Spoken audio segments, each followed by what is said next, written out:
Mexico. I wanted to do a live real quick because I don't know. I'm outside right now because I need to get some fresh air, but I don't know if you can see behind me. There is clouds coming, which means a storm is probably coming. But okay, I always have to like fix this stuff a little bit right when I get on here. My husband should be out here in just a minute. We have been cleaning all day, you guys. School starts here in about a week and a half, so I felt like I had a hyper focus today and get the whole entire house picked up and cleaned up for school. Okay, I have to check something on here really quickly.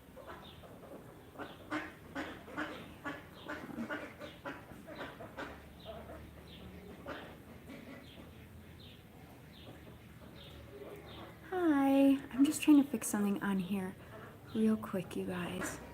Okay, so that's the other reason why I'm not like super dressed up or anything, because I've been hardcore cleaning this house all day. And my kids going to school here in Mexico, they have uniforms. So I just feel like a lot of clothes have been out because of the summer, because they're not in their uniforms. So we had to go through all the clothes, put a bunch of summer clothes away, and then I had to make space for the uniforms. But I absolutely love my kids having their uniform. Hi. Oh, Rocky just came here to say hi too. Hi from Texas. Hello. Hi. Hi from Chino Hills. Hello. Hi, everybody. Oh my gosh, everybody got on all at once. We went from like nobody to a bunch of people. Hi. And I had a lot of questions, a lot of really. Oh, here comes my husband. I was nervous you weren't going to come and I was going to have to yell for you. Hi, everyone. So I don't know if you guys can see the back.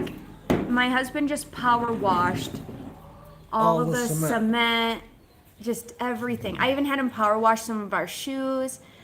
Hi from Chicago. Hi from California. Honey, you gotta move in a little more closer to me. A little more, a little more.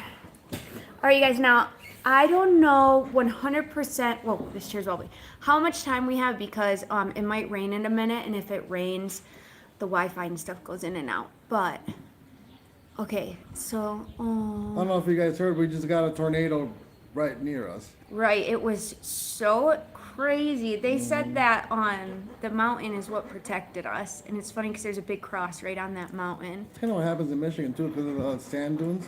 Right, but I don't know if that's a myth. Because I don't like know. a tornado, what if it formed past the dunes? I mean, we've had it before. Remember when it hit the high school? That's true. How I ended up here. Hi. Riverside, California. Nice to meet both of you. Hi, nice to see everybody on here.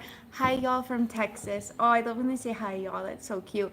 You guys, it's funny because I'm from Michigan, and I haven't been back to Michigan in a year, and for almost 6 years now, we've been here in Mexico. And I was watching this person called Dr. Pol, and he lives in Michigan. He's a vet. And I was listening to all the Michigan people, and I was like, I can hear their accent now. Like listening to that. It sounds maybe. different to me. Like compared to when I hear people here from like California or something, but then Man, when I hear do I have a Michigan accent? no, I don't feel like you do. Maybe theirs is a little thicker. Okay. Hello from Bakersfield, California. I love Dr. Pol. Me too, you guys. I love watching him.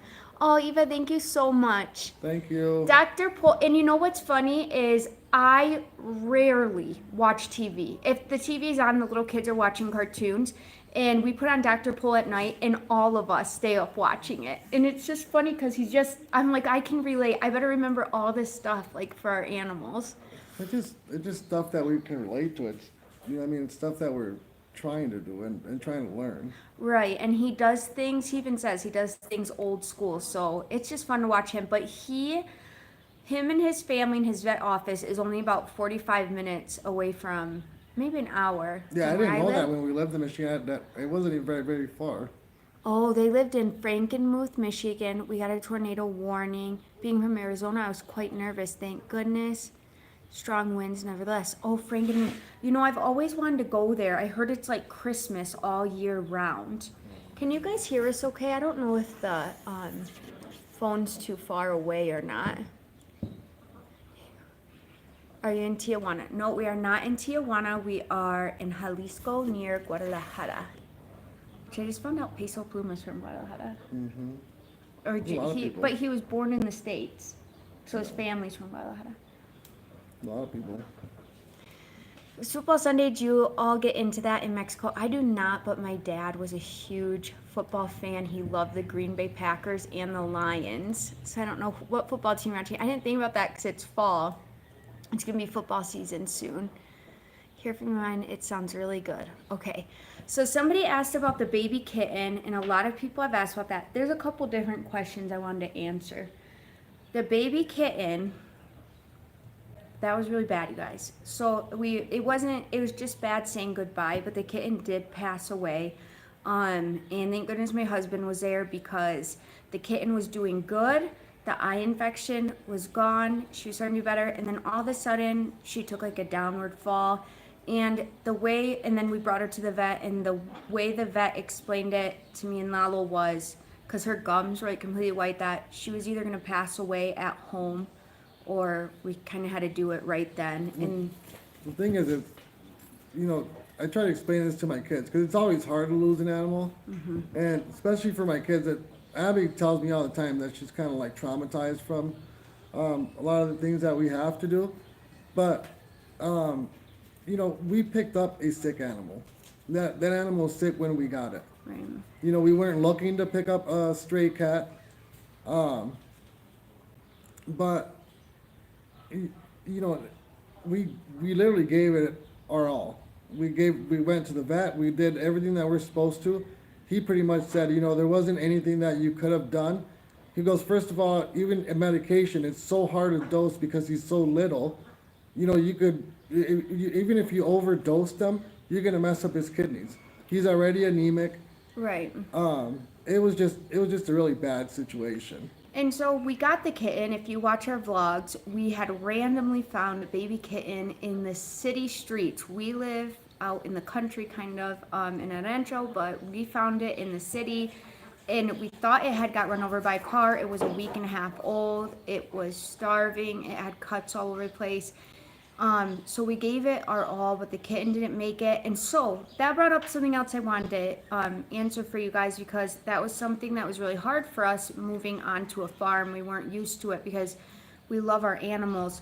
And we take it seriously when we get an animal. So for example, we have our 2 German Shepherds, Rocky and Chica. And we knew when we got our dogs, we were going to have them for, say they live for 15, 20 years. I don't know how long they'll live for.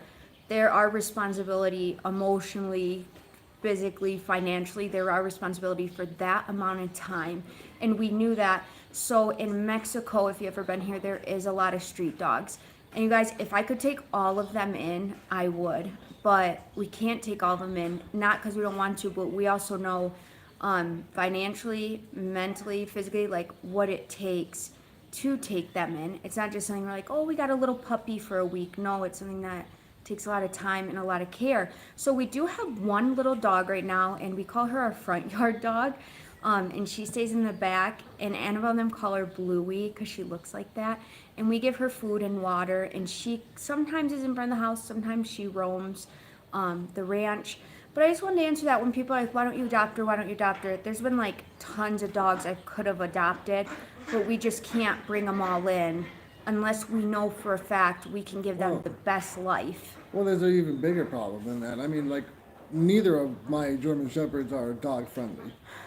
Well, yeah, Chica's worse. Yeah. They're farm dogs. They're meant to protect our home. I don't think they're just gonna let us bring in another dog or another adult dog without them doing something about it. Right. I mean, because that's happened before. Remember when my brother brought that husky here? Yeah. So that was just to answer the question about like the stray animals and why we don't bring them in, because when we bring animals into our farm, we know we're gonna have to take care of them really well, and we know we're gonna care about them a lot. That was our first real rescue animal.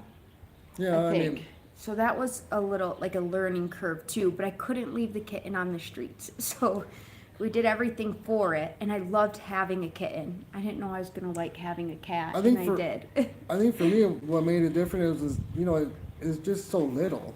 I knew that if I left it out there, it just wasn't gonna survive. Right, Which, you know, like I said, we picked up a sick stray cat. right. You know, it sucks to lose any animal. And like, you know, like my wife said, there's a lot of emotions there that, you know, that you didn't really think about. Right. And it's hard. And a lot of people, I don't want to say a lot of people, but some people who comment on my YouTube tell us how they do rescue animals. And I feel like they have understanding. They're not just like, oh, take it in. They're like, is there a rescue nearby? I think because they understand really what it takes to rescue an animal and to bring them in. So I just wanted to talk about that a little bit. And there's more street dogs maybe in the city, but in our town, there's really not too many. It's not overpopulated with street dogs. I think we don't see them a whole lot because they're out. They've kind of become like a wild pack of dogs, really. Right. If you go out to the property at night, like where all the properties are, you'll see a pack of, you know, wild dogs now. Right. All right, so I wanted to answer some of your guys' questions real quick. Sometimes stray animals just don't survive. I'm sorry I experienced that. Oh, thank you. The little animals that come our way, it's hard when you can't save them all. Yes. Hello, guys. Hi, Oscar. I hope you all are fine and good. God bless you and your family always. Thank you so much. Love you and your beautiful family structure. Biencito. I don't know how to say it right, but that means blessings, I think. Where? Right here. Bendiciones. Yeah. Bendiciones. Okay, the other thing I wanted to talk to you guys about, I made the school wish list. So school in our rancho starts in about a week and a half. And I made an Amazon wish list because I'm going to be in Michigan beginning of October. And so anything from the Amazon wish list gets sent to my mom's house. And what I'm going to do is I'm going to bring these items back to Mexico and I'm going to give them to the school, and we are going to figure out a way to distribute them to as many families as we can. If it's a lot, we'll distribute it to everybody. If it's just a little bit of things, I'll ask the teachers who's in the most need, and we'll be giving that out. But that's a really big blessing, you guys, because it's even hard for me and my husband to afford everything on the list, but we're very blessed in that way. But some of the families, they just can't do it. Like their kids have had the same things throughout the years, or it all gets passed down. So I remember last year, actually, I brought one of the teachers like 4 packs of sharpened pencils, and she put little hearts on all of them and gave them out to all the kids, and they were so happy. It was Miss Ortiz. Yeah. She was so happy. She couldn't believe we did that. Yeah. Well, I mean, there isn't a lot of people that have the means to do it. You know, it's not. Right, and that was because of my mom too. My mom, when she's in the States, she loves buying school supplies, and it's actually, you get better quality for a little bit cheaper. Even though my sister said this year school supplies in the States was kind of expensive. But people here in our ranch, because they don't have computers in the school, everything is still written out like when I was a little kid. So they use notebooks. They even use the graph paper notebooks because everything needs to be written out very neatly. So things like pencil sharpeners, scissors, glue sticks. We still have that P.O. box too. If you guys wanted to buy, or if you guys wanted to donate anything, you could send it to the P.O. box as well. Right, and then when I come back in October, I'm gonna bring it to the teachers, and then somebody messaged me on Instagram because they had bought some things for the school, and she was giving me some ideas on the best ways to distribute them because I don't want to bring the school just a bunch of like random things and drop it off. Maybe I should separate it into baggies, or I don't know. So if you guys have good ideas, I think what we did last time with the books, when you brought all the books from Michigan, I think we ended up giving them to the teacher, and then she kind of gave them out as kind of like a gift type thing. You know what I mean? Or if they did something good, that was kind of like their whatever they win or whatever it was, Right. or their prize. And then somebody on here brought up something. So she said the list seemed a little light. Was that everything the kiddos needed? So I did kind of make it light on purpose because I just wanted to make sure I could supply the kids here with the basics first, basics of what they need, which, like I said, was glue sticks, pencils, scissors, sharpeners. But as like moms or as teachers or anything, if you feel like there was anything else you would want to provide for the school or for the kids, you can add that onto there as well. But that's why it was kind of light. Walmart will clearance a bunch of school supplies. Oh, that's really cool. I'm hoping they do when I get there in October so that I can look through some of that stuff. Baja California. Okay, got you all. Thank you. Where can we send them? On here, I will put our P.O. box, but on all my vlogs, there's a P.O. box that you can send it to, but on the Amazon wish list, that will send it to the address as well. I love your channel from Texas and your recipes, beautiful family. Thank you so much. Saludos a todos de Texas. You know what somebody told me? You know how I make the poblano peppers and cheese? Mm-hmm. Well, your mom made that for me when I first got here, and I asked her, like, what is this called? She goes, I don't know, I just make it, you know? Well, then somebody on here commented, I don't think they knew your mom was from Durango. And they're like, oh, but like my aunt or mom or something makes that. They're from Durango. And I was Yeah. like, oh, it's so funny. My suegra's from there. Well, my aunts, when they were here, they made it a lot. See, it's weird. Me growing up, I don't remember my mom talking about her like life in Durango. Same thing with my dad. I don't remember my dad like, talking about all this stuff that was here in the ranch. So I don't really have any information about how they grew up or any of that stuff. Well, when I do get information, it's from my aunts. But they were saying, they grew up on a chili farm. That's all they grew was peppers. So most of the time, if they didn't have anything to eat, they'd eat peppers. Right. So that's where all that stuff came from. And someone on here said, it feels like 112 degrees Fahrenheit. Hello from Chicago, Illinois.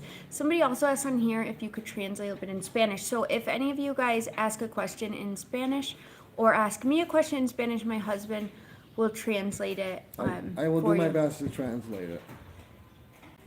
Degrees here in Texas. Oh my gosh. Yes, it's on Touch a Light Homestead. It's on my last, I think I put on my last 3 vlogs. Hi guys, love your channel. Hello from Southwest Detroit. Hi, my cousin is in Detroit as well. Detroit is beautiful. I'm in ducks. Do you eat your duck eggs? I do. I'm like, I don't. My husband does eat them. I eat chicken eggs. I eat duck eggs. I'm not an egg fan. I don't know why I got that. Tell me if this is true. A lot of people here tell me this, that duck eggs are good for like headaches and like migraines and stuff like that. I don't know if you guys heard anything like that. ¿De qué parte de Durango son tus papás? Pero es tu mamás. Mi mamá es de Rodeo, Durango. Y mi papá es de aquí de Jalisco. My mom never really spoke about her life either. As an older adult, I wish I knew more about her life. Unfortunately, we lost her. Oh, I'm so sorry you lost her. Yeah, and that is curious because like it takes a lot for us to get stories out of my suegra. And even like your dad didn't really tell us much. No, I don't remember my dad ever like saying anything about like when we were here, like we used to go out walking a lot. My dad has different properties and stuff, and he'd tell me stories about certain properties, but there was never, like family stories or anything like that. Edgar, saludas de Durango. Aaron, where did your husband grow up? My husband grew up. I grew up in Wilmington, California. And then I grew up in kind of northern Michigan. You're West Michigan. West Michigan. I feel like it's northern, but duck eggs are amazing for baking. They are the best. I wouldn't mind using them if it was for baking. I think I could do that. Hello from South Carolina. Your hair is beautiful, girl. Oh, thank you so much. It's really curly because it's humid out right now. Can you please tip out the recipe for the chile and post it on your page? Yes, I can definitely do that. Viva Jalisco, watching from Paco, Cali, Wilmas. Oh, is that what they'd call it? Wilmas, yeah. I made it. Hi, guys. Hi. El viejo vaquero. Hi. And I think you're a very good mother and very dedicated to your family. Hello from California. Love your videos and your family. Sending hugs. Are you natural ginger? Yes, I am. Hello from Fresno, California. How did you guys meet? Okay, so 2 people have already asked how we met. My husband doesn't remember the first day we met. No, that's because my husband's a couple years older than me, and so I had known him for years before we started dating. And then when I was 18, his parents had left for Mexico, and we just started dating, and I had no idea he had a rancho. I didn't even know what an immigrant was, like nothing. So we started dating, and then we had Abby, and then we got more serious, and we had to fix his papers, but we ended up loving Mexico. So now we're both citizens of the United States, but we choose to live here in Mexico. Is that like common? I don't know a whole lot of Caucasian people, but is that common for people to be that sheltered? Like, I remember. Oh, for not to know what an immigrant is? Yeah, or, I had no idea. Like an immigration situation. Sorry. Okay, don't hit the table, dang. Sorry.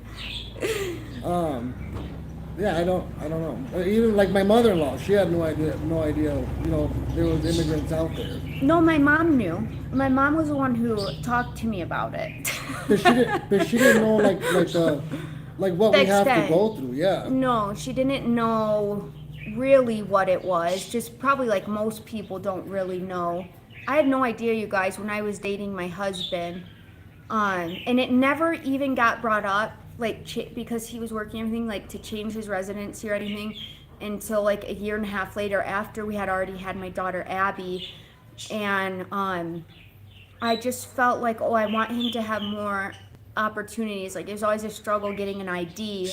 Or, oh, no, I think your ID was going to expire. No, I Something like that. I think at that time, we got more into, what my life was actually like in California. So, that leads us to why we ended up in Michigan. At the time, in California, they stopped giving out driver's licenses in California for people that didn't have Social Security numbers. So that changed a lot for me as far as, me wanting to go to college and all this other stuff. I was starting to think about, man, well, why can't I do that? I didn't feel like I was an immigrant. I felt like I was, part of the U.S. I didn't really understand it at the time, but again, that was part of the reason why we ended up in Michigan. In Michigan, you can still get a driver's license and all this stuff. So my dad pretty much sold everything that we had in California and brought us to Michigan. And I just wanted to say hi to Alejandro real quick because he is from Jamay, Jalisco. And if you guys have been watching my vlog, you know I love Jamay. It's so beautiful. But yeah, my husband it's funny because me and my husband had 2 very, very different upbringings. And for us to want to be in the same spot was like a blessing from God that we were together and we didn't even know about the ranch or anything. And then this is where we ended up, and we both were on the same page of wanting to be here and wanting to push for it. And not just for us, we do love it here, but also for our kids. So I will tell you guys something this was controversy for my family, and I think it was controversy for your family as well. I just don't know. My family's a little bit more vocal. That's just the way we are. Was my kids' education. So was it right for me to take my kids out of the United States where everyone feels like they have the best opportunities they could possibly have and bring them to a foreign country, and not just a foreign country, bring them to a rancho, which like is a little pueblo, which we just got internet a couple of years ago, so they felt like I was taking opportunities away from my kids, and me and my husband felt like we were giving them the best opportunities they could have as children because we knew living here in Mexico, They still get a good education. They still go to school. They were going to learn Spanish. They already knew English. They were going to be fluent in Spanish. They were going to learn their culture. They were going to meet their family. And here on the rancho, they can still run outside and play. My kids like run and go to the campo or run up to the store. We go for walks. Sometimes we're walking home at night. And also, if you watch our vlogs, you see that my son, Cristiano, and Annabelle's out here a lot too. They're learning so many life skills, like how to reserve water, how to plant food, how to build things. They know so much about watering systems that I don't think people saw that as, I don't know if they seen that, but we seen it. We seen it as good. And then it would bring up, well, are you just going to force your kids to be here like we are?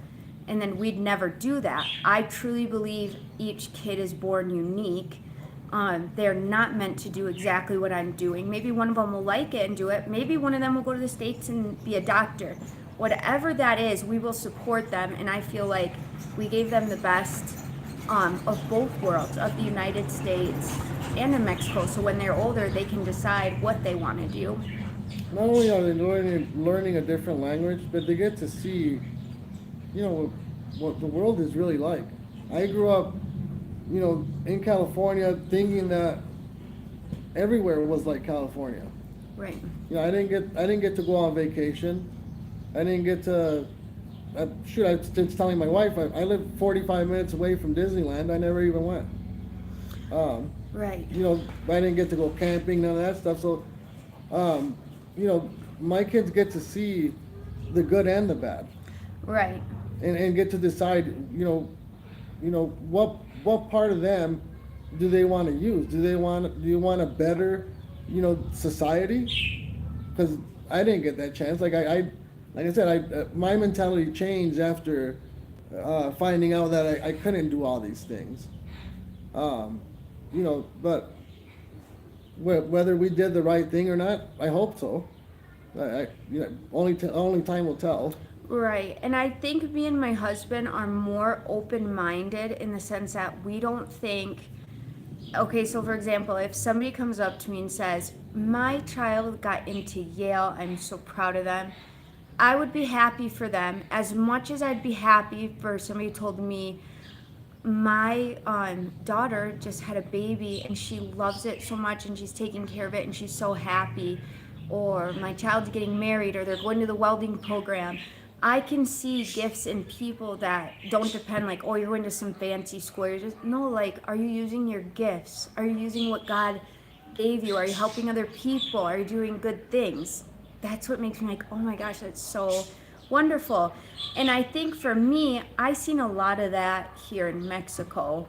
I think the way the families like take care of each other, the way everybody works together, even just saying every morning, buenos dias, buenos dias, buenos dias. Man, I'll tell you, I know how to do a lot of things. I mean a lot. And because I wanted to learn these things. But I can tell you right now that I haven't had a more fulfilling job than what I do right now. Which is, take care of my family, grow my own food, live off of what we have, pretty much. Take care of, I used to go to work, work 15, 16-hour days, and the person that owned that place didn't even know if I was there or not. That doesn't, like, sit right with me. Right, and here, I feel like even when people do go to their jobs, they're all working with each other. Like, I see men go out to the maguey or out to the fields, and then they come home during lunch from 2 to 4, and they're all smiling and laughing with each other. They're dirty as can be, they've had a hot, long day. But they're sitting there smiling and laughing with each other. And then at night, you see everybody at the plaza, and everybody sits down and they might have a cerveza, or they might just be having a Dory Loco and sit around and talk to each other. So, like, I don't know, there's just something different about it, you guys. And I think we had to also show my family. That was a fear I think they kind of put in us too, like, okay, we are going to do this, and we feel like it's right, but also in the back of the mind, we heard a lot of people who are like, well, what if it doesn't work out, or what about this? What about that? What about this? And I feel like we had to keep pushing through all those fears until we knew, okay, this is finally like what we envisioned or what we felt like we were going for is coming to pass a little bit. Yeah. Yeah, definitely. It's not for everyone. I can tell you that much right now. Oh, yeah. It's not. Like, my sister comes here and visits, and she loves it here, but she would never want to live here. And I can respect that and see it isn't for everyone. Sometimes we don't have water for 2 weeks. And sometimes you're taking cold showers in the middle of winter whenever and it's cold. So I do feel like it builds up resilience, though, in your kids as well, because when they're growing up, they don't feel as uncomfortable in certain situations because they're like, oh, we still were joyful even when we had to take cold showers. We still, our family was together and we were having fun and we were outside playing with our friends. Like and, I said, I mean, they get to see the good and the bad. Right. You know, they know that, you know, Michigan still exists. They have family in Michigan, but if they decided tomorrow, hey, you know, we want to go to Michigan, we'd go. It's not like I'm against going to Michigan. And they do love Michigan. Yeah. Like, they love my family. They love going camping, hiking, going to the lake. There was a lot of things to do in Michigan. It's just right now for their ages right now they want to be here, and then that's fine too. Like I said, I was perfectly fine working in California, you know, without a driver's license and all this other stuff. You know, that's all I knew. Right. I don't want my kids to get stuck with that. You know, I don't want them to be just, you know, Michigan is all they know and this is what, you know, the government or whoever tells you this is what you have to do. It's not like that.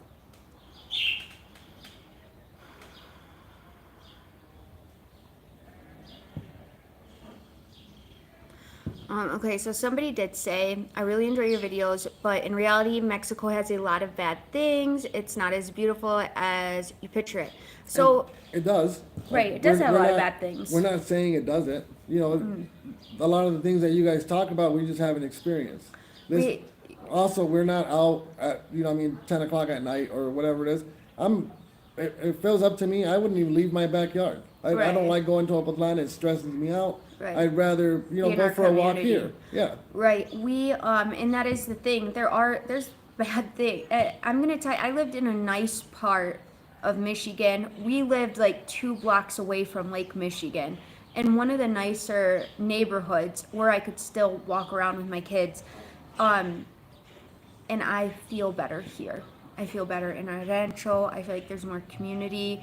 And you have to be careful wherever you live, but also we have a faith in God and I trust where He leads me. If it ever got to a point where I felt like, you know what, this doesn't feel like it did last year, something feels wrong, we need to go, then we would go. We're not like, we absolutely have to do this, but that's not what's happening. And I feel like God has a good path for us right now. Also, we are going to be trying to build our home here soon in Mexico, even if we did build a home, you know what I mean? Right. And we felt, hey, you know what, this is getting dangerous for us or whatever that situation is, then yeah, we would have to talk about doing something else.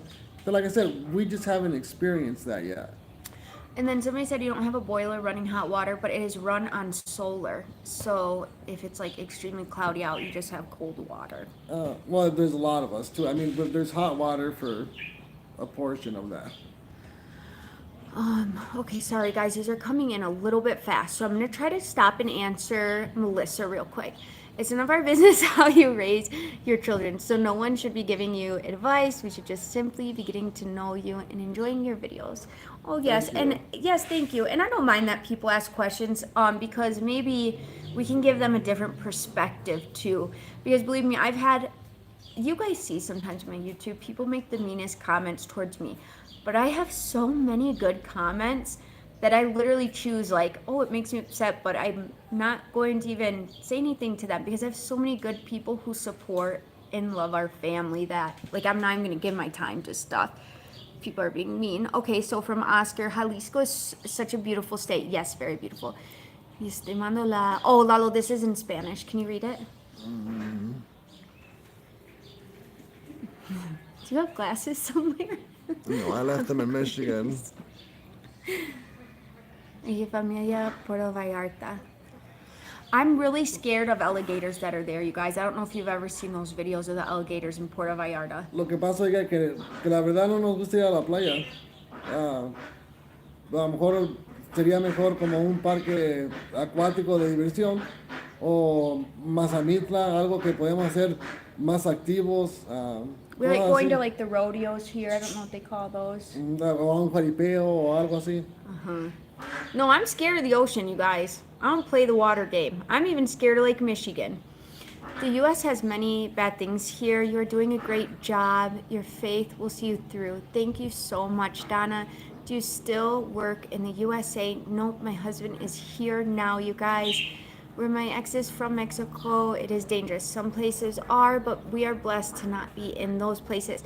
Okay, can't be as dangerous as the United States. Okay, sorry. Let me go to this winter questions. That's good. You feel safe. You said you trust in God. Amen. God has your back. It is protecting you and your beautiful family. Thank you so much. I feel like we have to do the same thing wherever we're at. I mean, honestly, if we don't trust in God and that He's leading us in the right direction, then what's the point?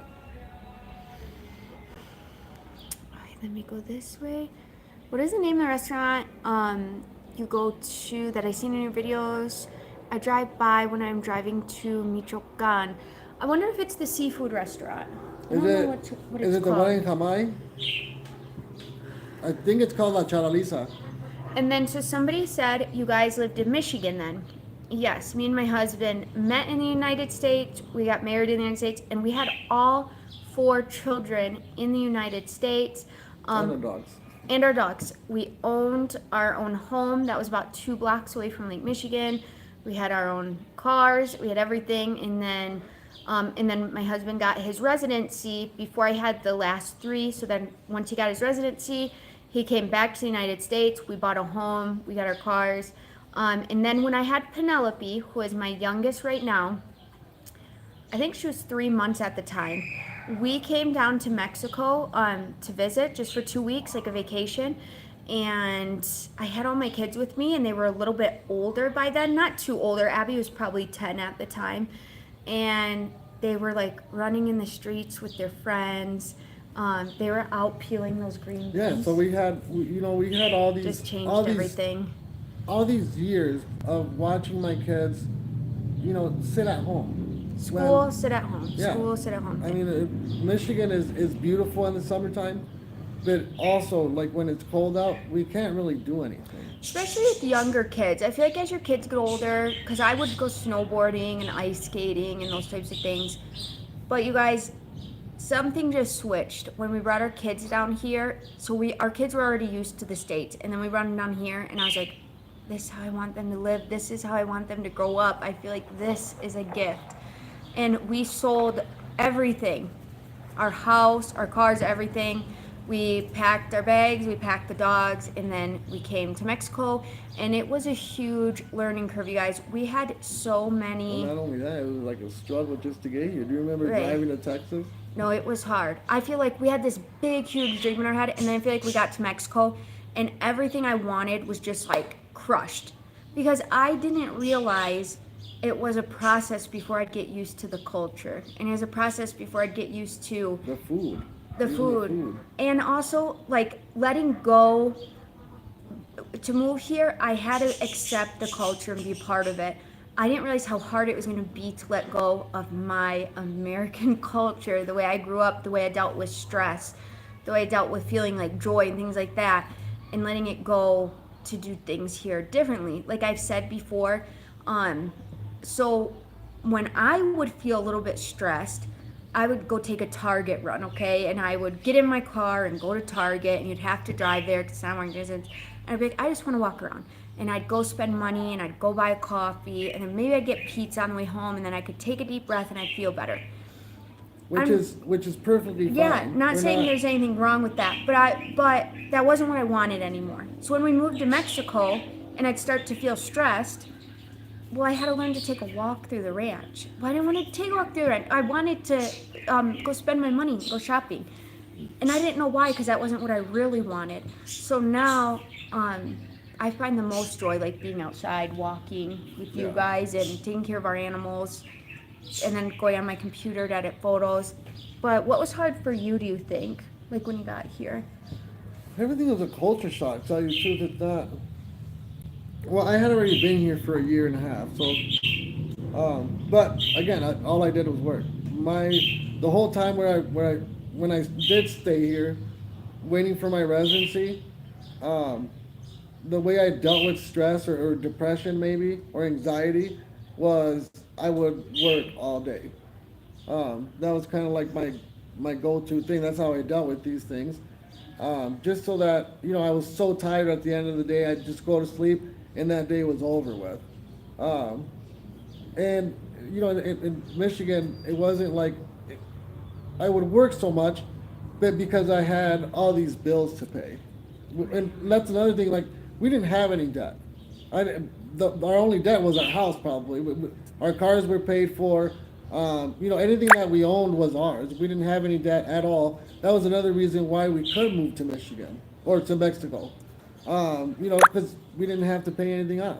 But I also think too, and also I wanted to tell Rudy, thank you so much. He put $25 towards Abby's horse fund. Oh, thank you so So much. I just want to tell you guys, if you're new here, this is a horse-loving family, okay? And that mostly comes from me because I have loved horses since I was little, and I dream of the day we will bring home our family horse, and hopefully the girls start horse lessons tomorrow.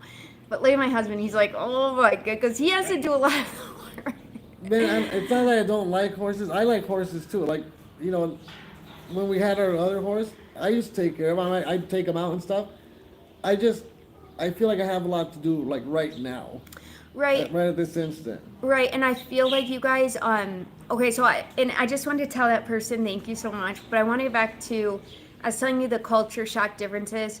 With my husband is one of the hardest workers I know, and that's a good thing, but also I think that was just something he grew up having to do. He had to grow up working to help his family. So when we came to Mexico, when we left Michigan, me and my husband, that'd be one of our arguments. You're too tired, you never have time for us. But he was working hard to pay for our home, to pay for our cars, to pay for us to be debt free. That takes so much.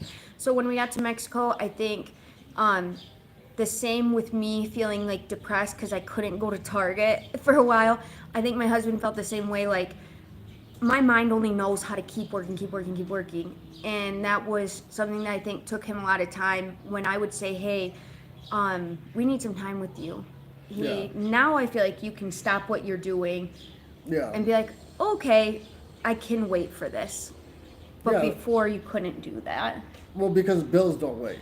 You know what I mean? Right. That's But another in thing. Mexico, when we had bills to pay, Yeah, I I mean- feel like you were like, I E- can't. Even now, like I know I have a whole bunch of stuff to do, but I can still come over here and sit here and go to the plaza and do a live and I actually engage with my kids, my family, engage with them, and be a part of their life. I feel like I missed out on so much. Like Abigail, for example. I feel like Oh, thank you. I would work so much that I look at pictures now and I'm like, man, where was I? You know what I mean? Why did I miss this? Why wasn't I there for that? And my husband missed out on a lot. And I think a lot of the families miss out on a lot because you almost have to. We're very blessed for what we have. And now that we've been here long enough, we are ready to start moving towards building our own home, which is going to be, I don't want to say it's going to be rough. We don't really know yet, but it is going to be really cool vlogging it and bringing you guys along with us because we have no idea really what to expect yet. No. Because the laws are different here. There really isn't building home laws here where we live. So we just had to I don't know. We don't know. I mean, but it's like everything else. It's going to be a learning curve, and it's going to be hopefully fun. I heard of people, losing marriages over building a home or designing a home or whatever it is. Hopefully, we can see some fun in it and have our whole family involved, which would be All right. awesome. I can see this being a little bit difficult for me and my husband, you guys, because I am just. Oh, thank you so much. Thank you so much, Maria. I love Thank when they you. put these little emoji things right there. They're so cute. Thank you so much. Me and my husband creatively are very different. And so I have this vision in my mind because you guys know I love the old churches and the old homes of Mexico. And I would love to be able to somehow build it with stone and see how we could work that into, because we're just building a small home, and work that into it. But my husband might want something more modern. And I'm like, if you want modern, move to the States. And I'm like, I want something old. I don't think I want anything more modern. I think where me and you are different is I want like functionality. You know, something that works, and you're more looking at aesthetics of things because Right. you have that eye. Like whenever you do photos, I'm looking at the spot where you're doing it. I'm like, why would she pick this? Right. You know what I mean? But then I see the whole image, whatever else you saw, and I'm like, Right. oh, well, that looks nice. So like, here's what I expect. I want to be able to give my husband the vision I see, but I want him to be able to work the electricity wires through the stones I want. Yeah. Right? So that's how we work together through things. So hopefully I'll be able to build a small little Puebla home with some, because I love rocks. I'm like one of those weird people. Like, I see beauty inside of rocks, and my dad was like that too. And he used to do a lot of artwork with the garden in the front of our yard with stones. And I love the stones in Mexico. There's so many. So I know when they're digging for our home and stuff like that, we'll be able to find a lot of stones. So I hope we can somehow incorporate them into our home. So it's just gonna look cool, I hope, you guys. Functioning, beautiful. Oh, thank you so much. Okay, so let me get back to some of your guys' questions. Great on the homestead. Keep it up. Thank you so much. Side the kitchen. Then you are now. Thank you so much. Tu inglés es perfecto. Muchas gracias. My English is my first language. I can't afford to send money. Oh my gosh, you don't need to send money. Please, thank you. Thank you just for supporting our family. You guys make a great team, a great couple.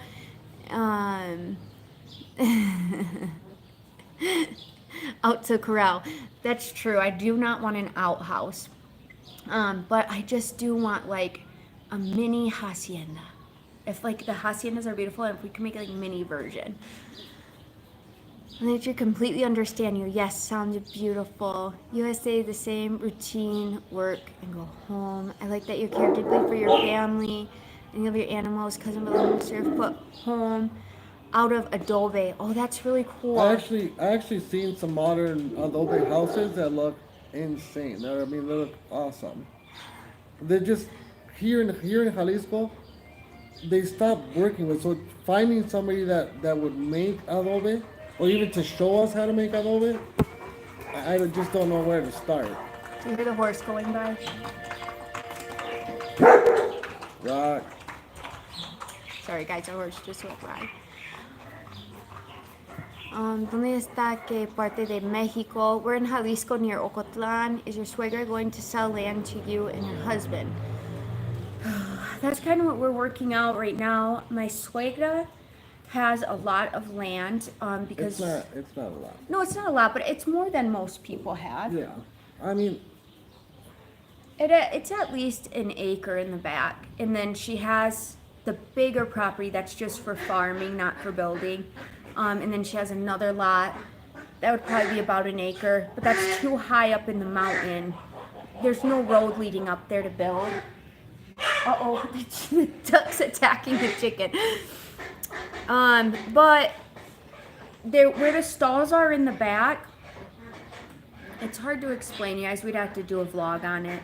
But that's where we plan to build, is in the back. So there's my suegra's house, which is to the left of us. The old house, which would have been her mother-in-law's house. And then we want to build further in the back. And so we just have to work that kind of stuff out. also another thing, you guys ask a lot about the houses that are around us. Both houses that are next to us are uncles and aunts and cousins. And then the greenhouse behind us was my grandparents' original house. And then somebody said that is a lot of land for me. So she does have quite a bit of land. It's just working it all out properly, and that's only for the sake of our children. So when they're older, if they want to live in the home, they don't have problems with anything. It's just in their mom and dad's name, and it's fine. Build a pool. Okay, I really want to build a lagoon style pool. I don't know if you guys have ever seen those, but for my ducks. I was just talking to my husband about this earlier. I want to excavate the pond I have right now and build like a mermaid lagoon for the ducks. Shoot, you'd be lucky if you get a puddle. No, we are building a mermaid lagoon, you guys. I'm gonna envision it, and then I'm gonna help my husband build it and like tell him what to do along the way, because he knows the know-how, but I have to like be visually watching him, because he's like, oh, just put like a bucket right there. I was like, no, it has to be lined with rocks so it looks like a river, like the aesthetic of a river, you know what I mean? But I want to have a solar pump so it's getting cleaned out. Let's start with where we're gonna build the house before we get to this pond. No, the duck pond's important though. And that's that fine. can be a next week thing. Oh my gosh. The duck pond will get started on probably next week. You guys, the duck pond is like very important, because when my baby ducks were little, they were like this big. They used to jump off the ledge and they'd like swim under the water. And you don't know what it feels like to come outside with your coffee, sit down, and your baby ducks are jumping into their crystal clear river water. And like your life is just joyful the rest of the day. So I need to redo the duck pond. It's like a necessity. More projects keep you busy, Lalo. That's true. I just have too many. Someone else can see my vision. You guys just wait. Because this duck pond... I'm sure it's a good vision. I just don't want to deal with it right now. Yeah, but we have to. And the thing is, this duck pond that you guys see in my vlogs, I made that by myself. I don't know how to mix cement. I don't know how to lay rocks. And it looks pretty good. So imagine my husband, who knows how to lay cement, lay stones, and then I'm there telling him, this stone goes here, this stone goes here, swirl it here, put it out here, put it in here. Then, like, two of us working together, we're gonna have the most, people are gonna come back here and be like, I also thought it'd be cool if somehow I could put little crystals to make it shine, like when the light comes through. What, you're gonna bedazzle this pond? Yes, but with like natural crystal stones.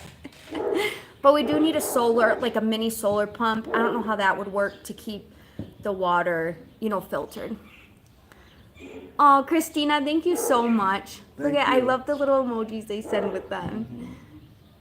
Okay, she's the architect and Lalo's the builder. Which is fine. I don't mind building it. It's not. I just don't want to deal with it right now. Right? The good way to. No, next week. I know, but listen, I'm already an overthinker. Okay, so if you start talking to me about all these projects, then it fills my mind with all these other thoughts. Because then I'm thinking about what's the best way to do it, right? Or like, you know what I mean, where I should do it at, or whatever it is. No, that's good things to think about. Because I don't think about those things. I obviously put it in the wrong spot, because I put it right under the guayaba tree, which was like not the best spot in the world to put it. And even Annabelle was like, why'd you put it right there? I was like, I don't know. Like, I just felt like I wanted to get the pond moving. I think it's because of the shade. Right, but now, like, if they fall off the guayaba tree. Yeah, but I think you were thinking like I want to come out here and sit here with the ducks, but you needed shade because you didn't want to get burnt. That's probably why you did that. Right, like subconsciously I thought of it. But my husband will strategically think of it. But if I would guess, I bet he's going to go put it by the fruit trees. Is that where you're going to put it? No. Okay, well, we'll see you guys, because that's going to be on next week's vlog, us getting started. Because I asked him to power wash out the pond today, and he told me it, like, poop would fly everywhere. So we're going to have to just excavate it and with a shovel or something. We're just gonna have to do something. I mean, probably get a solar pump so we could filter out that water out and stuff, and so it just doesn't sit there stagnant. I will tell you guys something funny. I built the pond when my husband wasn't here, because I was here alone for a year. And when I first built the pond, what I did is I dug the hole the way I wanted it to look, and then I put a piece of plastic down, and then I put cement in there and just piled the rocks. But then the cement kept like cracking and breaking stuff, and I was like, so one of Abby's friends from school came, and he's like, why would you put cement on top of plastic? And I'm like, well, I don't want it to leak through. And he's like, but the cement has to stick to something. Yeah, it's have something to grab onto. I had no idea. And I was like, okay, well, that makes sense then. He's like, yeah, move the plastic. I mean, I was like, okay. It would be okay for like a floor. They do that. That's why they do like that plastic But- underneath it because it's not going to move. But if you're trying to go up a wall, Okay, still water can cause meningitis, so be careful. Right, so what I normally do is I stick the hose in there and I let it overfill and then it filters out the water, but yeah, we do have to have a better system because ducks are notorious for dirty water. Hire me, compra. How much does a horse cost? So my two girls, Abigail and Annabelle, you guys, my husband will tell you, because sometimes I exaggerate, but my husband will tell you, Annabelle is a beautiful horseback rider, isn't she? they both love it. I can tell you that much. And I know They're both of beautiful. them can ride. Well, I know both of them would keep up on riding because they love it that much. right. The problem that I see right now is our time. You know what I'm saying? It's not. I don't see that as a problem. We have different visions of time, but I do see what my husband means. But my daughter, so Annabelle was in horseback riding lessons for about 6 months while my husband, because so she did it before my husband left, then he was gone for a year, and we kept up with it for about 6 months after he left. And I just couldn't keep up with it by myself anymore because I was leaving Ocotlan sometimes at 10:30, 11 at night. And that's just something you don't want to do. You don't want to be driving from the city all the way back to your ranch alone that late at night. And it was just a lot. And then she was getting so good, they wanted her to try out for the Skiramusa team, Annabelle. And she did, you guys. She tried out. She did not make it. Number one, it's kind of my fault because I think if my husband would have been there when she tried out, she was extremely nervous, and then I'm extremely nervous, so that didn't help. I think if my husband would have been here, Annabelle would have been calm. She probably would have tried out again the next day, and they wanted her to try out again the next day. Annabelle's a lot like me. Right. She's an overthinker. She's extremely hyper. She knows what she wants. She is extremely hyper. Yeah, but you know, I think that she was just too little for it then. I think she's a lot better right now, Right. mentally and everything else. And just physically, she's a little Yeah. bit bigger now because Annabelle's so tiny. She's probably the tiniest person in her class. I mean, when she was doing lessons then, I mean, the horse couldn't even feel her boot. No. Remember how little she was? Yeah, they had to get her spurs because her horse couldn't feel her. But now that my husband's back and we love horses and my kids love it, we're getting them back into their horse lessons out in Ocotlan. But because it's rainy season, the trainer even told us that's hit and miss. So if it's supposed to be this day, it might not be that day. Just because if it rained or whatever it was, they don't want to be out there getting wet. Right. And for our daughter Abigail, she's 15, and if any of you guys have teenagers, you know how that is, okay? She's 15. And she just has a lot going on emotionally. She has a lot going on with friends and things like that. And she's so interested in the Skiramusa and the horseback riding. And we told her, if that's something you want to do, we're going to give you your best chance at it. So we told Abby, it takes up a lot of your time. You have to dedicate your time and think, because Abby loves to fiesta, you guys know that. And somebody asked her to be in a quinceañera. And we're like, Abby, if you want to be in like the horse training for this, you got to wait and ask, like, how many days a week is this? How many hours? Because you might not be able to be in somebody's quince. And you got to weigh the pros and cons. But then also, I want her to have something to occupy her mind that she loves instead of just thinking about friends all day long. So I don't know. It's just one of those things. I guess we'll see when we get to our first lessons with them, like back at it. I mean, really, we're kind of at a bad spot right now. Like, you know, not with anything with the horses and stuff, but We just got a lot going on. yeah. When we first came to Mexico, we ended up buying, I mean, just a ton of stuff. Well, like different animals. We had, I mean, any animal you could think of, we probably had it. Well, my kids also got used to, doing all these chores. They like doing all these chores. They like the routine that they had, and then all of a sudden that just stops. Right. And I can understand that too. I mean, now you have to occupy your mind with something else. In Abigail's case, that's her friends, Right. which is again, I think it's perfectly normal.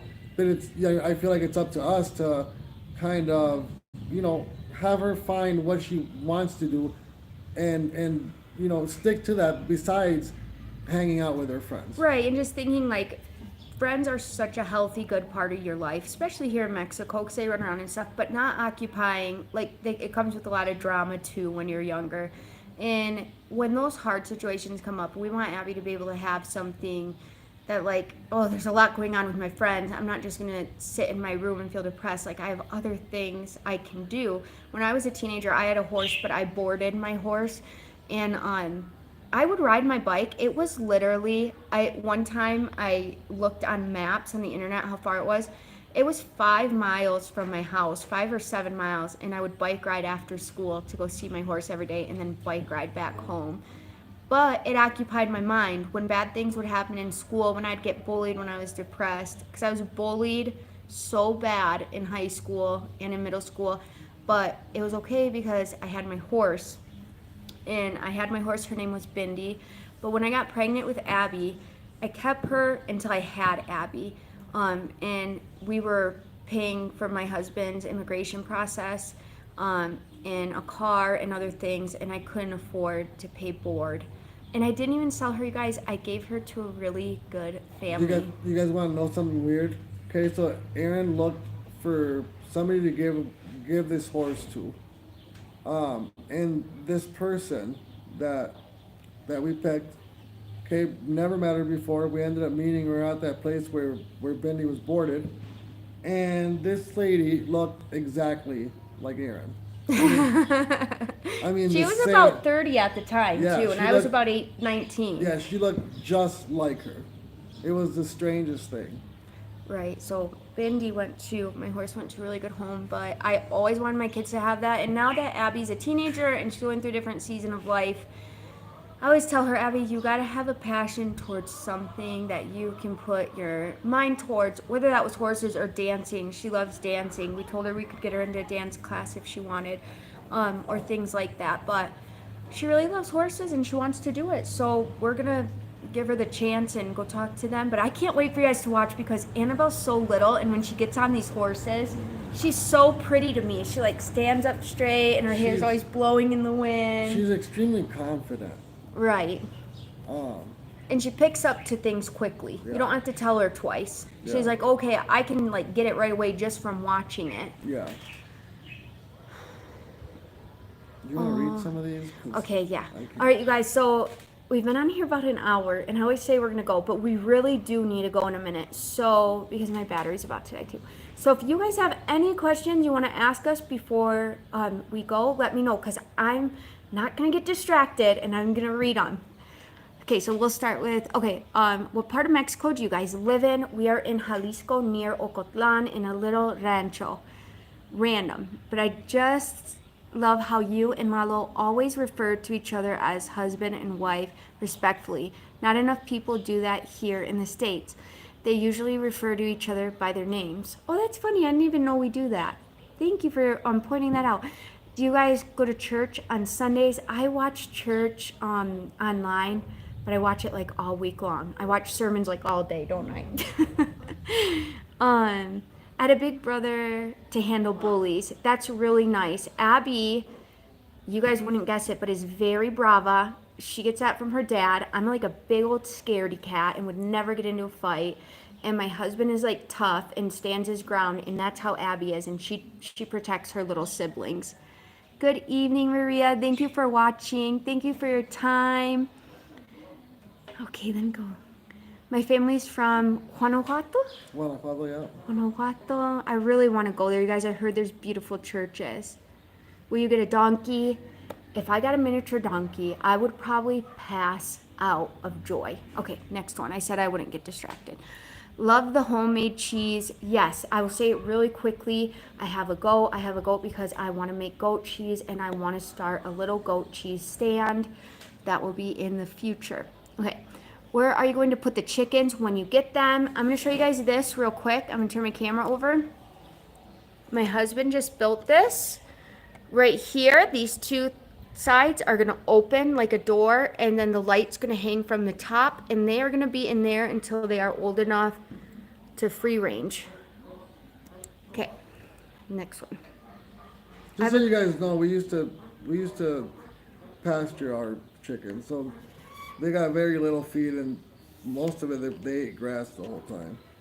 Okay, and then someone said, real quick, I have a question while you're living in Mexico. I will explain it real quickly. We are both citizens of the United States, but we love Mexico, and we ended up here because my husband was an immigrant, and he had to go to Juarez for his papers. He ended up having to stay in Mexico for a year. Within that year, we fell in love with Mexico, but we lived in the States for about 10 years after that. He got his citizenship, and we moved back to live the simple life here on our rancho. And not only that, but part of that was for our kids to learn Spanish, to help my mom with all these different properties that she has, and to just keep up with what my dad left us.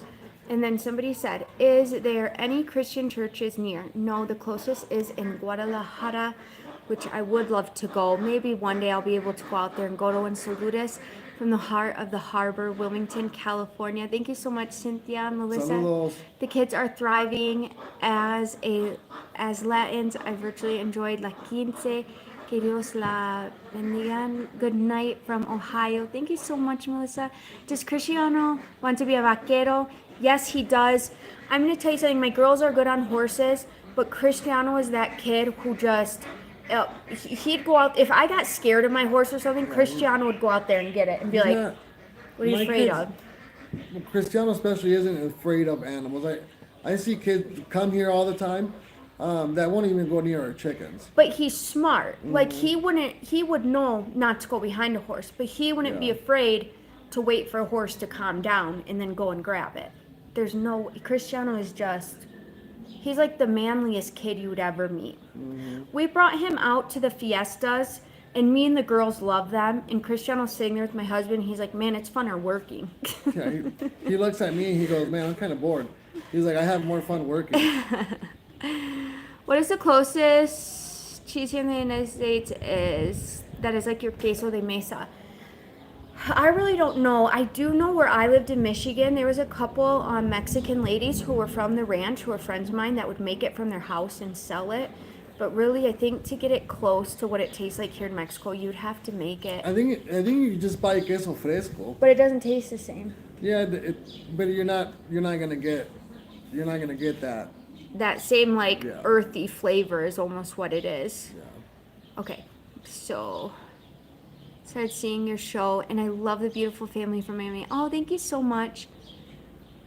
I love miniature donkeys. Me too. Take me back to when I lived with my grandma. Watch your services.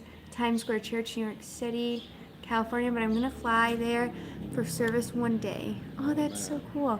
So Lalo, you have to go back to Michigan to work. Lalo does not have to go back to Michigan to work. He will be working here. Lalo is talented with woodworking. Yes, very talented. I think he could sell these chicken brooders for sure. I mean, like I said, I know how to do a lot of things, and those are all things that my kids are gonna know. You know what I mean? Those are all things that they're also gonna be able to get. Something that I wasn't able to do in the States. I just didn't have the time to do it. And then Rise and Shine said, can you sell and make merch? I'd love to buy your shirts. Yes, if you guys go to my YouTube channel, there's like a link to where we do sell shirts, and they're kind of funny. There was one I wanted to put on there that had a chicken, and it said cluck around and find out. It just reminds me of like my husband and Abby so much. Someone said, are you having more children? No. If we build a home, yes, I want to have one more baby. But my husband says no. But that's only if we build a home. I'm going to tell you guys something. My kid, I wouldn't have another baby right now because we live with my suegra, and maybe not. Maybe 4 is the number I'm meant to have. But my kids beg me to have another baby. But really, I don't think so. I think we're content with 4. When we first got married, Aaron wanted to have 8 kids. Right. I think if we had like a home to fit 8 kids, I would adopt children. But like I said, you have to financially, physically, emotionally, spiritually, you have to like. Yeah, you have to have the means for it. We have to have the means for it. So, but I always do feel like God provides. So like, God will provide for us. But right now, I feel so content with 4. Mm-hmm. Don't you feel that way? Penelope's already 6. Sometimes I feel like we're missing a kid for whatever reason. I feel like that sometimes too. But then again, we'd have to have our own house. But I feel content with 4. Okay, so let's not get into that. Drove from the U.S. to Jalisco. My husband has done that before. My husband did go to school in the United States. Yes. Good evening from California. I know Arandas, Jalisco. Oh, I love Arandas, you guys. That is one of my new favorite places. Do you and your kids have planned to go to university? It depends, I guess, if my kids want to or not, but that is their decision. Do you guys still have an American English music? My daughter Abigail loves country music, so yes, but she also likes Mexican music. Okay, so I was a kid that went to Mexico and was scared of all the animals. No, some kids come here and they're afraid to play the games that the kids play in the plaza. Because sometimes I show you guys, like the kids play in the plaza, they are rough. You don't play in the plaza unless you're ready to play rough, which Annabelle is. Annabelle she's little, she whoops people in all the games. As of right now, even out of the big kids, Annabelle is the fastest in the plaza. She raced all of them the other night. She's the fastest. She don't play games, you guys. If we go to the plaza tonight, I'm going to do a short of her out there because she runs the plaza. She's just really confident in her ability. But she's also just a little savage little kid. She is. Because, like, I have taught them to be, like, kind and loving. And like, Penelope, my youngest, has the sweetest heart, okay? And Penelope and Annabelle are best friends. And Annabelle's about 3 years older than Penelope. And so Penelope has the kindest heart. But if somebody does something mean, I'll be like, listen, they shouldn't do that. But you're not going to throw it back at them. You know, we're going to pray for them to do better things. And we're just not going to play with them right now. And Annabelle will get up and grab that bottle and go smack whoever hit her sister. Like, we have to stop her before it happens. She's just a naughty little thing, you guys. But she will protect her family at all costs. Okay, so let me go down because okay. Annabelle is so funny. If you guys watch my vlog, a lot of you catch on to my kids' personalities, which is funny because I don't like always highlight their personalities because sometimes they're naughty, but you guys catch on to them anyways. I just think that's so funny. Keep it up. Enjoy watching. Oh, thank you so much. We love Penelope. Ah, me too. Hi from Florida. My grandpa had a burro. I was so scared of it. And my baby sister, oh wait, I gotta read the rest of this. Loved riding the burro. Aww. Hola, Aaron and Lalo. God bless you all, you beautiful family. Thank you so much, Thank you guys. Saludos. Okay, is there anything you want to add before we got off? Any questions that people have asked you? I can never remember once I get on. I know, I never remember either. I feel like there's so many of them. We have to write them down. Is what we got to do. Love watching. Oh, thank you so much. And I do try to write you guys back, like individually, on every single comment as much as pero Lalo que está pero trabajando contiene y la familia. What? Right here. El viejo vaquero. ¿Qué planeo hacer para trabajar? Esto que estoy haciendo. What's for dinner? How old are you guys? Okay. Oh, what's for dinner? Planeo, hold on, let me answer him. Planeo hacer de todo. Para soldar, mecánica, carpintería, animales, la labor, de todo, de lo que caiga. Okay, and then I just want to comment real quick. Our life in Guanajuato Is that what it's how you say it? Okay, and Lacey is the mom of that family. And I just want to tell you guys, I love your channel so much. I have the notification bell go off whenever you post a new vlog. But if you guys ever in the future want us to come out, we would love to come out there and do a vlog with you guys. And I would love for my husband and your husband to talk, because I like how he sets up his pig pens. And whenever you guys are doing something new, I'm always telling my husband about it, because I don't want more pigs, because you guys seen when I raised that pig by myself. Yours don't even know. That was so, there was times poop went in my eye. It was bad, okay? But anyways, I think my husband and me would love to go out there and just do a vlog with you guys and talk about our faith and talk about the animals and different things. And I think it'd be really cool for our subscribers to see. So if you ever want to do that, let me know. Okay, sorry, we'll go back down. Oh, she said, oh, thank you so much. We also love your channel. It's going too fast. So much, and would really enjoy having you and your family out here. We would love that. You guys just let me know when, and we would love to come out there, or maybe after I come back in October. So if you guys need anything, I can grab it in the States while I'm out there. Lala, there's not a lot of men like you here in the United States. Keep it up. Thank you. Oh, that was really nice of you. I know I see so much goodness in my husband. When you guys ask about how me and my husband met, I'm going to tell you one thing that attracted me to my husband, and some people might agree with this or not agree with this. I loved how my husband took care of me. Because I had to work from a young age too. Because I had to work to take care of my horse, and I'd work during the summers, and then right when I got out of high school, I was working, and I remember I started dating my husband, and he'd take me out on dates, and he would pay for me, and I didn't have to drive away. I didn't have to do all this stuff by myself. It felt good to have like a partner. I never felt like I had to take care of my husband. I felt like my husband was always taking care of me. And then when we had our kids, the same thing. And I feel like I take care of you emotionally too, like as a wife. I feel like I give to him in that way. So that's just something special about him. I think we're pretty clear, what our roles are.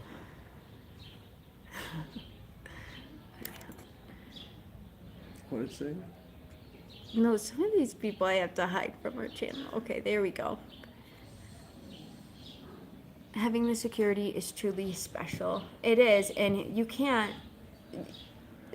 I just had so many friends who were in relationships where they were working and taking care of the home and doing everything else, and it just felt good that, like, I just feel like God gave me a good person, because God always takes care of us, and I always feel like he takes care of my husband, for my husband to take care of us as well. Saludos a la familia. Saludos. El Monterrey. En Monterrey. I think so. I think I said that right. Monterrey es bien caro ya.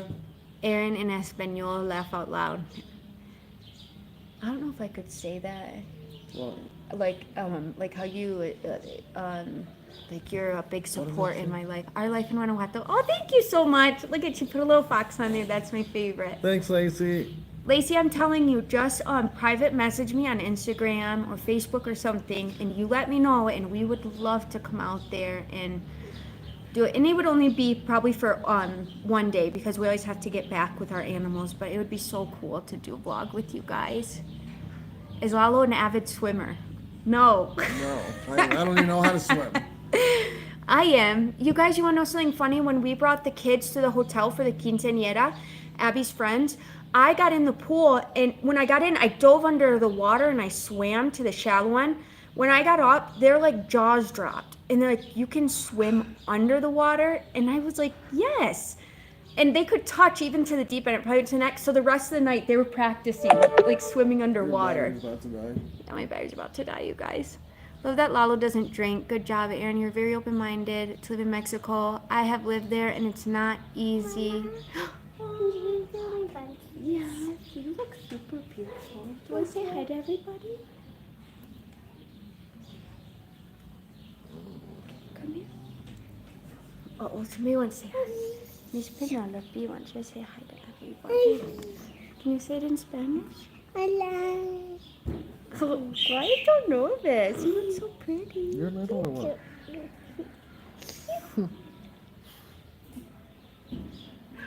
Oh, thank you so much. How do y'all meet? Okay, so somebody said, how did you do it in Mexico without your husband there? And it was hard, but it was so rewarding, you guys, because I learned how to do a lot of things. I'm going to tell you how I did it, though. My kids helped.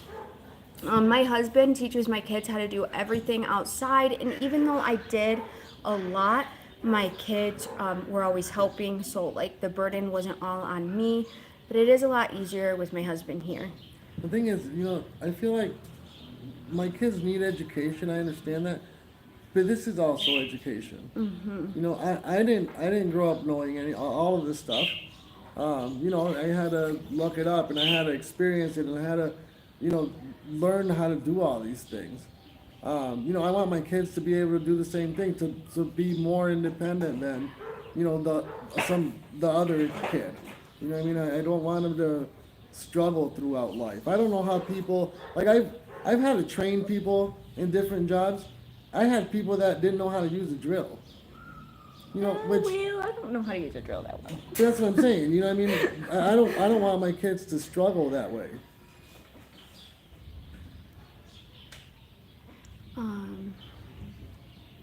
Okay, hold on 1 second.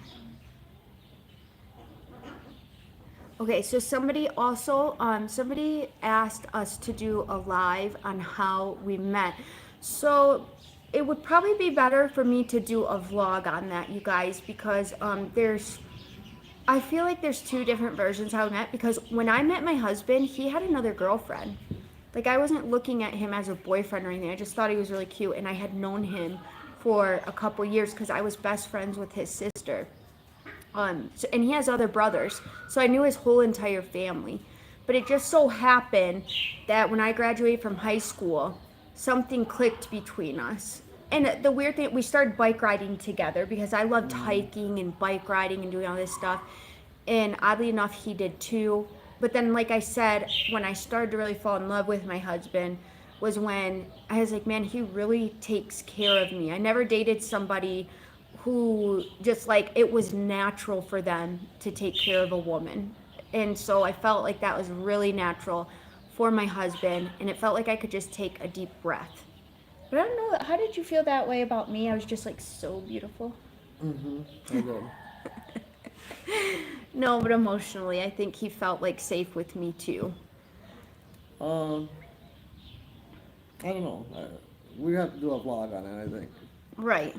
Because I think my husband... Not that I disagree with you in any way, I don't know how to answer that right now. Right. And also, I'll tell you guys something really funny before we go. My husband, like I said, he has a bunch of brothers. So when I went for my ultrasound with Abby, my husband was sitting there all like macho and cool, and he's like this.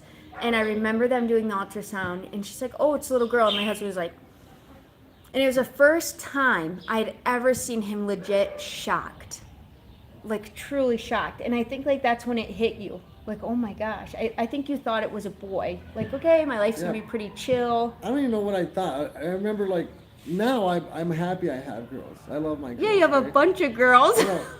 But I don't even remember, like, that's how I was telling you this the other day. My memory is, like, so vivid because I was, like, constantly tired. You know what I mean? Or I was, like, preoccupied with other things. So, like, now I look at pictures and I'm like, man, where was I? Or when did this happen? Or, you know what I mean? It's just like, I just feel like I missed out on so much. And I have a picture of my husband bawling his eyes out when Abby was born. You poked me in both eyes. Don't even try to lie. He was bawling because we had a bet. I bet him that he was going to cry when Abby's born. And my husband does not cry, okay? Like, he's more of like, he'll be upset more than he'll cry. And when Abby came out, it was just like a well. You've never cried that much again in your life, I don't think. Do you remember me putting that rag on your head? Yeah. That no, cloth or whatever it was? I think you did that on purpose. No, it's stinking nurse kept telling me to do it. Oh, yeah. So we have, you know what? We would be able to do a lot of good vlogs because we have a lot of funny stories too. Yeah. Just on, like, even Abby's baby shower, our my white family's baby shower was like a brunch, and we were all in really nice summer dresses. We had these beautiful tables. We played lots of games. It was so beautiful. We had fruit trays out, and then we had the Mexican baby shower. And it was like one of the wildest fiestas I've ever been to in my life. That was the day I went into labor. And it was so fun. I think we counted, I got 42 newborn baby gowns. Like, dresses. they were dresses, but they were like ball gown, like quinceañera style. I don't know when I would have ever, but we counted them out and I had them on display. I was so happy. And then they had this funny baby bottle game where like somebody would hold the bottle and then the adults had to crawl like babies to drink the bottle of Coke. And my family, like my people in my family who were like high-end businessmen, like my Uncle Scott and then like my sister Emily, were like playing these games. And nobody could help but let the Mexican fiesta in. It was so fun. It was so fun. I'd have another baby just to have a fiesta here. There'd probably be a DJ, a banda. Mexican I'm all people party do know now. how I to don't even sell. want to have another party. No, I'm not, you guys. I dance at Mexican parties now, don't I? And I used to, I was like, there's no way. And now, like, I cannot wait to go dance. I love it. Oh, thank you, B. Abby is very beautiful. Mexicans go all out, you guys. So Abby will be graduating the secundaria this coming school year, and Cristiano will be Going into secundaria. yeah. So we'll have 2 graduations, and I've really messed up because in Mexico, you guys seen the kindergarten graduation. So this school year, I'm not messing up. My kids are gonna have a really cool graduation party. Because I messed up too much and then I don't fit in and then all the parents are mad at me. But no, this year, I swear I'm not messing up. And I'm having a good Mexican graduation party. No, we have some funny stories of me here. Okay, guys, before we go, When you left the car at the school and you forgot to go after there? I'm going to tell you guys one funny story. I'm going to tell you guys one funny story about me here in Mexico before we leave. And there are like millions. I'm sure if I could get women in the ranch to tell you the embarrassing things I've done, it's terrible. So in the United States, on Halloween, you go trick-or-treating, okay? I already know that. But here in the rancho, you know, there's the main square, the plaza. So for the first 2 years we were here, I would see little kids dress up in all white in like angel costumes, and then they would walk through the ranch singing, and they'd stop at each store and get candy. So finally last year I was brave enough to do it, and I was like, we're gonna join in on this. I'm doing it, okay? But you were thinking that it was like trick or treating, like in the Right. States. I was thinking that's what they do here. So Abby gets dressed, all my kids get dressed in white, okay? We go up there. A mom does not say a word to me. You're gonna know by the end of this story why I wasn't supposed to be there. I'm saying hi to the moms. I get my kids in the row, and we start going to each house. And they're singing these songs, and by the third tienda, so we're walking all through the mountain ranch, okay? I'm like, these sound like songs that they sing in the church. It's Catholic church here. And I was like, oh, that's really curious to me, you know? Then we keep going. But they didn't give out any candy yet. And I'm like, well, Yeah, my kids are walking around with plastic bags. oh, yeah, I gave them the plastic bags to collect their candy. But at the end that they're stopping at, they're saying a specific like prayer, and then they're singing, and then they're going next hand. And I'm like, why aren't they giving out candy? Like an hour and a half passes. It's getting dark. I finally call my husband, and I'm like, hon, I don't think like we're supposed to be here. I don't know what's going on. It's not Halloween trick-or-treating. It's the like first communion kids practicing reciting their prayers, and then if they get all their prayers right at the end, they go to the plaza and they get candy. My kids aren't in first communion. They're not in any of the, so I'm in a random group we don't know anything going on. And I just show up with my kids in all white. And none of the moms said a word to me. These kids have been practicing communion like all year, all summer. So they know every prayer. And they're just kind of showing off what they know and practicing. And my kids are just there thinking they're trick-or-treating, asking for candy. And so, before they got back to the plaza to get the candy, I told my kids, because we're in the back of the group, and I was like, we have to get out of here without anyone seeing us. I am so embarrassed. I had no right to be there, okay?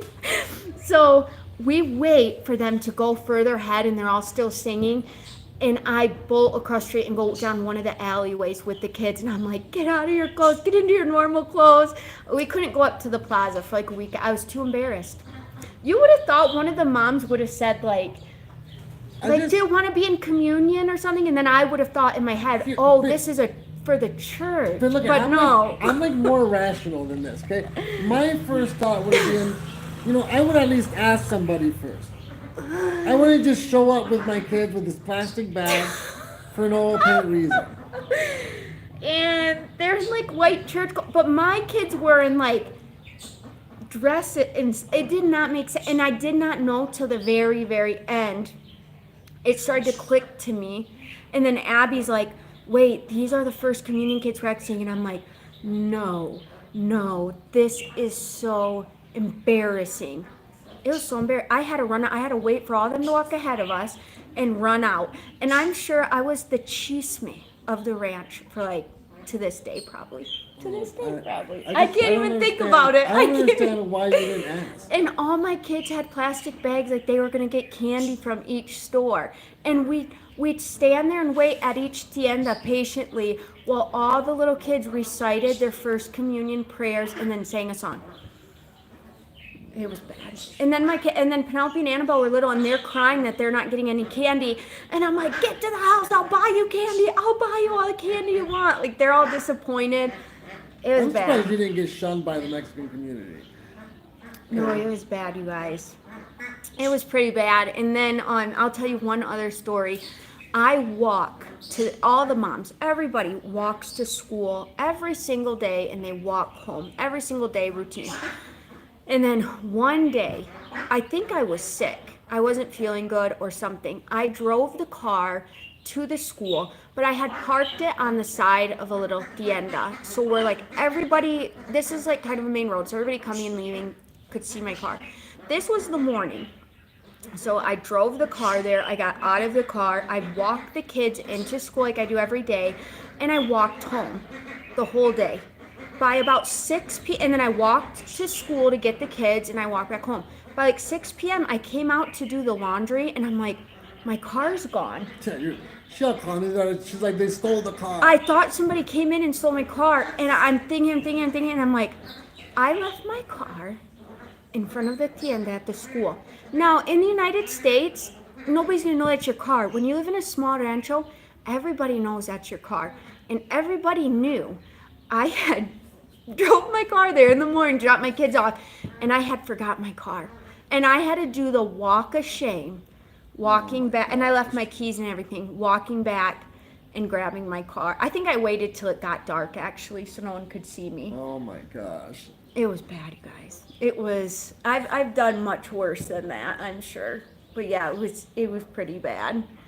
So lesson learned, ask before you do anything, and then don't leave your car in random places. Right. Don't assume they do Halloween in Mexico. Okay, you guys? Just don't do it. My kids, Abby could come out here to this day. When we figured out we were in the wrong situation, Abigail probably I don't even think she said anything. I think she turned around and ran home. She was so embarrassed. And these are little kids that do their first communion stuff, so it was embarrassing, you guys. It was.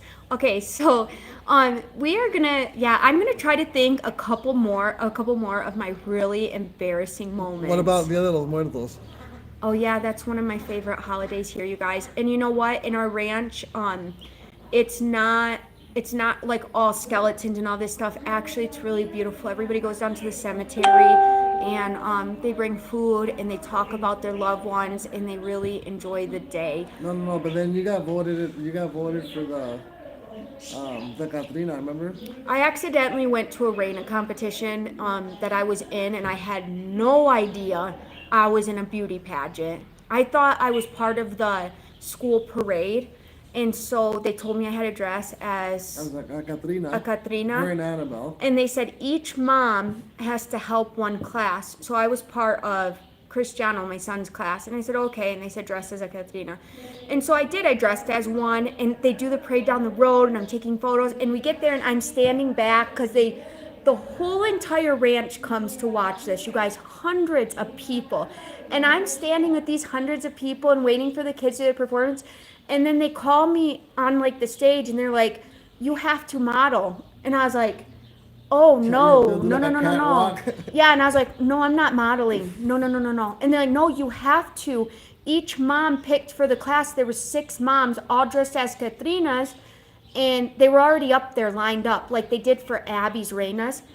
And I looked at my friend next to me and I said, you need to tell them I'm not going up there. There is no way. And like, you have to. So I went up there because my son's class was cheering for me. And I went up there and I was so embarrassed. And so a couple of the moms walked before me. And I was like, if I'm going to do this, I'm going to give it my all. Because, you know, I'm a photographer, so I know how to pose, you guys. I be posing my maternity girls all day. And I went up there. My husband might have the video. Maybe I can post it. And I gave it my best walk, my best pose. I don't think these moms knew I had it in me because I be looking ratchet and dirty because all the animal stuff, but I looked really nice this day. And then at the end of it, they voted and I won. And I had to go out there and everybody cheered for me. And I was like, I cannot believe I just won the Reinas. And I didn't even know. I would have really busted if I would have known. Because the mom went out there in like full on ball gowns. And I just had this white pretty dress on. Why didn't you ask? No, I thought, well, no, nobody explains things to me properly. I thought I was just there to march the kids in the parade and like dress up. Because I'm used to the United States where like, you know, you might bring in a couple cookies for Halloween. No, in Mexico, it's a full-on Reina fiesta. But I didn't know that at the time. It was my first time going to that. I'll try and post the video of it. Right. So that's just, if anybody's planning on moving to Mexico, you better remember it is not like the United States. Schools go all out. Or is it the same in other towns? Because we don't know. Like we just, we're telling you guys what we experienced. I don't know if it's like this in every town or not. So. Right. All right. So anyways, someone said, please post it. I will post it, you guys. And I told Abby, listen, hold on. Sorry. By the end of this thing, okay, you have hundreds of people, hundreds of kids, moms, dads, all this stuff, all cheering Aaron's name, okay?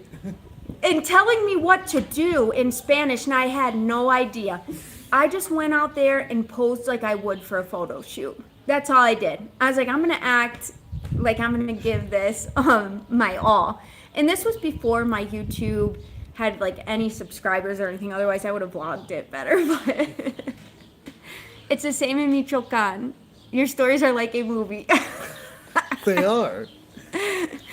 But I'm gonna see if my husband still has that video because my friend was filming it, but it still makes me cringe a little bit because I didn't know I was gonna have to go out there and walk in front of everybody. But then to win it was really cool. If they ever did like mom reinas of the ranch, I'm gonna try to convince them to do that because I'd run for it. I would run for it, you guys. You could all sponsor me because I would run for Mama Reinas of the Ranch. I told Abby, I was like, you got to talk to the girls who do the Reinas, and next year for the fiestas, you got to have them do Mom Reinas of the Ranch. That would be so cool. But everybody here would be mad if I won, wouldn't they? Everybody likes my wife. I mean, it's not like anybody hates you or anything. No, that is true. People are so kind to me here. Maybe they'd be happy. But the moms here in Mexico, competition is real, you guys. The moms all love each other, but like when you do art projects for school, like the Reina competition that I didn't know was a competition, these moms busted. Or like when you did that project for Abigail and she won. Yeah, but that's just because it's art and I can do them good. Yeah. I did an art project for my daughter. It was like a history project, but what I did was I dyed the white paper in coffee and then crinkled it a little, and then I did a real historic map. It took me like 3 days, and then I did a bunch of stuff, and it got put on display. And she's like, they better not make me redo this because I'm gonna get caught. And I was like, oh my gosh. But it's real competition in Mexico. So like, even though you love each other a lot, same in the plaza when kids play. It is like cutthroat when it comes to who had the coolest art project, who looked like the best reina.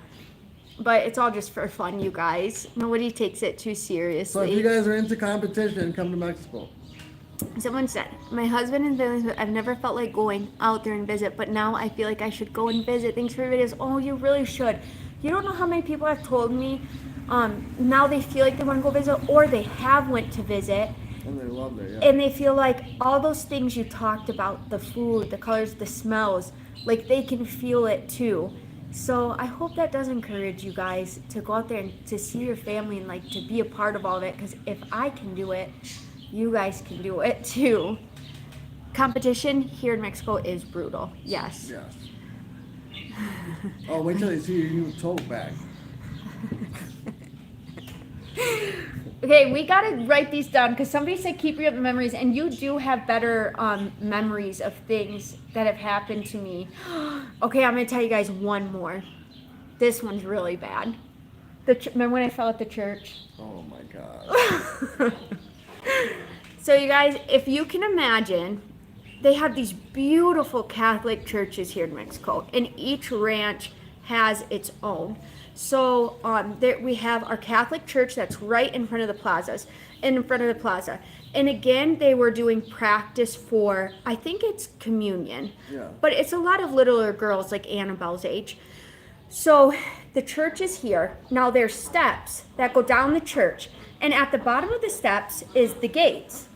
And the gates are... There's stairs and then a landing and then more stairs and the gate. Right. And to go into the church and up the stairs, the gates have to be open.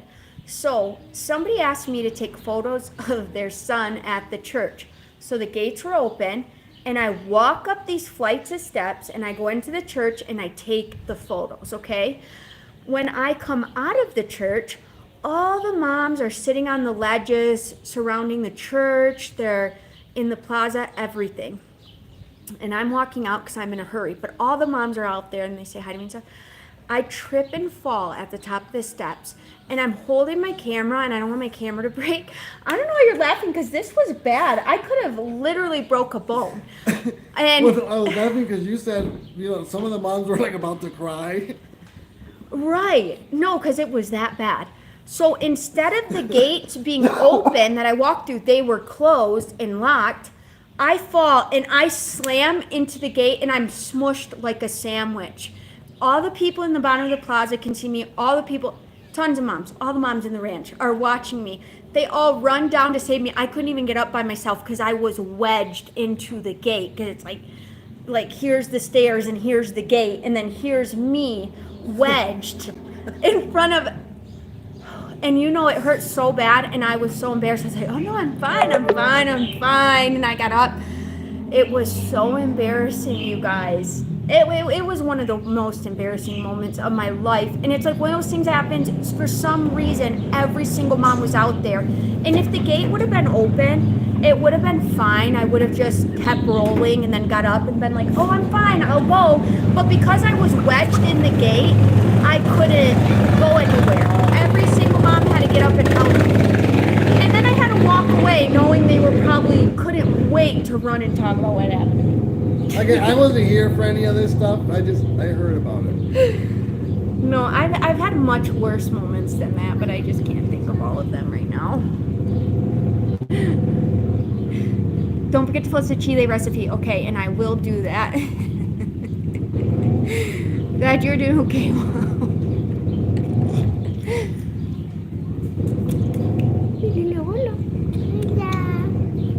You're in your pajamas already? What time is it? It's almost nighttime and the storm's coming down. That's so funny. Alright, you guys, I'm gonna get going because my kids are coming out to get me right now. Look at someone said, hola, Pipi. Hi. Hola. right, but I also Abigail knows all the embarrassing moments of me. Like Abby will be like, "Mom, I'm walking away. That was too embarrassing. I just need to walk away from you for a minute." Because even like me trying to talk to people in Spanish, she'll be like, "You didn't say that right," and I now know they she have no won't. idea what you're She saying. won't translate for you, but she won't. You know what I mean? She'll just walk away from you. Right, because she's a teenager. She's like, "Nope, not doing it. I'm walking home," and I'm like, "I swear, when do we get home?" All right, you guys, we're gonna get going, but I hope all of you are gonna have a really good, beautiful, blessed night. I'm sure my husband is gonna think of some other funny moments when I have embarrassed myself here in Mexico. But if you guys have not already, please like and subscribe and share our content, because you supporting our family is the biggest reason we get to stay here in Mexico and have these funny moments and enjoy these things. But Dia de los Muertos, is that how you say it? Dia de los Muertos. That's going to be coming up in November. So if they do another Reina competition, hopefully they'll ask me to be in it and you guys can watch me get ready and everything else. But I hope all of you guys have a really, really good night and a blessed day. Hold on, please. If you guys have any more questions, will you guys just please leave them in the comments? That way we can go back through and write them down. Because we keep forgetting to do that. All right, you guys, everybody have a really good night. Oh, here's your pumpkin.